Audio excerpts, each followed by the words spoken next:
Hey YouTube world, welcome back to it another video. तो आज का जो हमारा टॉपिक है वो है हीप को इम्प्लीमेंट करना एरे के थ्रू। ठीक है, तो मैंने तुम लोगों के लिए एक यहाँ पे हीप बना के रखा हुआ है। ये मेरा मैक्सिमम हीप है।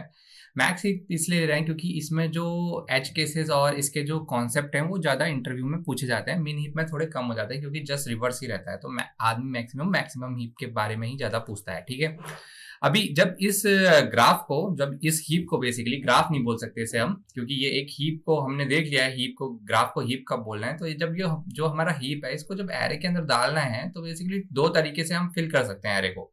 ठीक है, एक होती है हमारी इंडेक्सिंग जीरो और एक होती है इंडेक्सिंग वन। ठीक है, इंडेक्सिंग जीरो में क्या होता है, इंडेक्सिंग जीरो में तुम्हारे पास लास्ट में एक बफर रहेगा, इसको कहते हैं बफर, दोनों तरफ रखना होता है। ठीक है, तो इंडेक्सिंग जीरो में क्या होगा, एलिमेंट तुम्हारे जीरो से शुरू हो जाएंगे और सेवन तक जाएंगे। जैसे कि हमारे पास टोटल सेवन एलिमेंट है और आठवां जो कॉलम है वो हमारा ये है। इंडेक्सिंग में मत जाओ क्योंकि अगर इसको एक दो तीन चार पाँच छः सात आठ ऐसे गिनोगे तो टोटल 8 लेंथ की है, एक बफर रखा जाता है। और इंडेक्सिंग वन में क्या करते हैं, जस्ट उल्टा कर देते हैं, स्टार्टिंग में ही बफर रख देते हैं। ठीक है, अभी ऐसा क्यों करते हैं इसका कॉन्सेप्ट जो है वो बाद में आएगा, क्योंकि कुछ हेल्पर मेथड्स हैं वहाँ स्वैपिंग वगैरह में इसका यूज होता है और आइटरेशन में यूज होता है। किसी एलिमेंट को फाइंड करना है तो स्विचिंग के लिए यूज होता है। बहुत सारे यूज केस होते हैं इसके।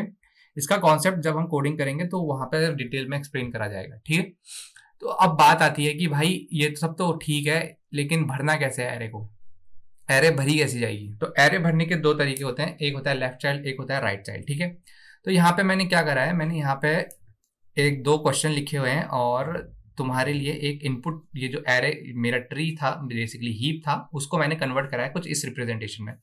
तो क्या है, कलर कोडिंग पे जाना, 99 72 61 उसके अंदर के सारे चाइल्ड।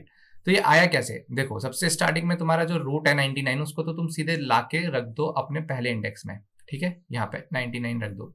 यहाँ पे बेस इंडेक्स वन की बात कर रहा हूँ मैं और इंडेक्सिंग जीरो की बात नहीं कर रहा हूँ, क्योंकि अभी तक हमने जितनी भी कोडिंग करी है वो सारी इंडेक्स जीरो के ऊपर करी है, उसमें कोई बहुत बड़ी बात नहीं है। एक एरे का साइज बढ़ाना है और वो तुम अचीव कर सकते हो। ठीक है, इंडेक्सिंग वन इसलिए इंपॉर्टेंट है क्योंकि ये हम ऐसी चीज है जो नहीं करते हैं नॉर्मली प्रोग्रामिंग में, हीप के अंदर करी जाती है। तो 99 यहाँ पे आ गया। अब इसका इंडेक्स क्या है, वन, तो वन को पेरेंट इंडेक्स में डालो, वन टू इंटू वन कितना हुआ लेफ्ट चाइल्ड में, तो वो हो गया 2, तो 72 यहाँ आएगा। ठीक है, और प्लस वन कर दूंगा तो 3 आएगा, तो 61 यहाँ आएगा। तो इस तरीके से ये सारे एलिमेंट इस तरीके से कैलकुलेट होकर के यहाँ फिट होने लग जाएंगे। तो इसका 58 का पेरेंट क्या है, 72, 72 टू टू जा 4, तो 58 यहाँ पे आया, प्लस वन कर दूंगा 5 हो जाएगा, 55 यहाँ पे आ जाएगा।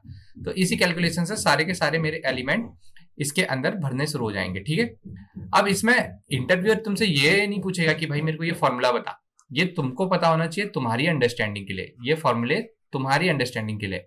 इंटरव्यू तुमसे पूछेगा भाई ये जो हम कंप्लीट ट्री लेते हैं इसका इंपॉर्टेंस क्या है हीप के अंदर। तो इंपॉर्टेंस ऐसा है, बताता हूं तुमको। अगर ये कंप्लीट ट्री नहीं है, देखो यहाँ पे कंप्लीट ट्री प्रेजेंट है ना ऊपर, ये जिसकी हम बात कर रहे हैं, यहाँ पे जो कलर कॉम्बिनेशन में प्रेजेंट है ये। अगर मैं इसमें से 27 हटा देता हूँ, ये जो 27 है इसको मैं हटा देता हूँ यहाँ से, अब ये कंप्लीट ट्री नहीं है, मतलब 27 यहाँ से भी हटेगा।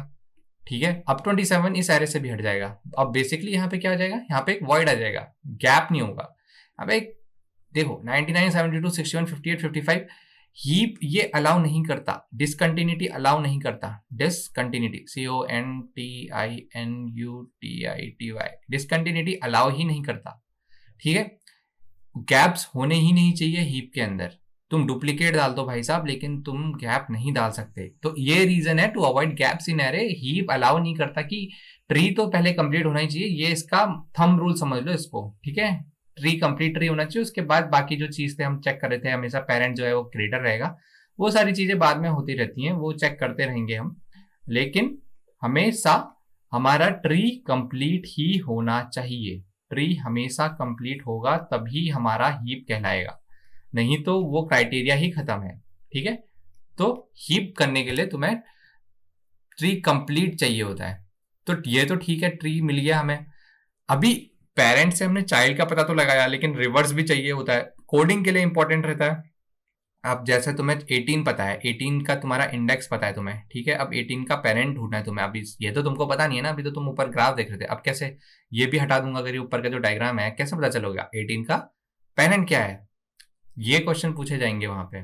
18 का पेरेंट निकालो, तो इसको क्या करना है, जो भी इंडेक्स है उससे डिवाइड कर देना है 2 से। तो 18 का इंडेक्स क्या यहाँ पे 7 है, 7 डिवाइडेड बाई 2 कितना होगा 3.5, ठीक है। तो इसका ये डेसिमल वैल्यू को हटाएंगे और 3 को ले लेंगे। वैसे ही अगर इवन नंबर होगा, जैसे कि 6 डिवाइडेड बाई 2, इंडेक्स 6 में 27 का देखेंगे, 27 ये 18 के लिए था, 27 का पेरेंट क्या है, ये भी 3 आ रहा है। तो दोनों का पेरेंट क्या है, 3 इंडेक्स पे जो भी प्रेजेंट है, माने 61 इन दोनों का पेरेंट है, और जो कि हम देख भी रहे हैं, हाँ 61 इन दोनों का पेरेंट है। तो इस तरीके से इंडेक्स डिवाइडेड बाय 2 के थ्रू तुम उसका चाइल्ड से उसके पेरेंट का पता लगा सकते हो, ठीक है। ये जो रिवर्स कॉन्सेप्ट रहते हैं ना, यही इंपॉर्टेंट रहते हैं हीप के अंदर, ठीक है। अभी हीप में जो थ्योरिटिकल पार्ट है, जो समझने का पार्ट है, हेल्पर मेथड, ये बहुत इंपॉर्टेंट कॉन्सेप्ट रहता है। तो ये आगे आगे हम देखते रहेंगे। आज की वीडियो के लिए इतना ही।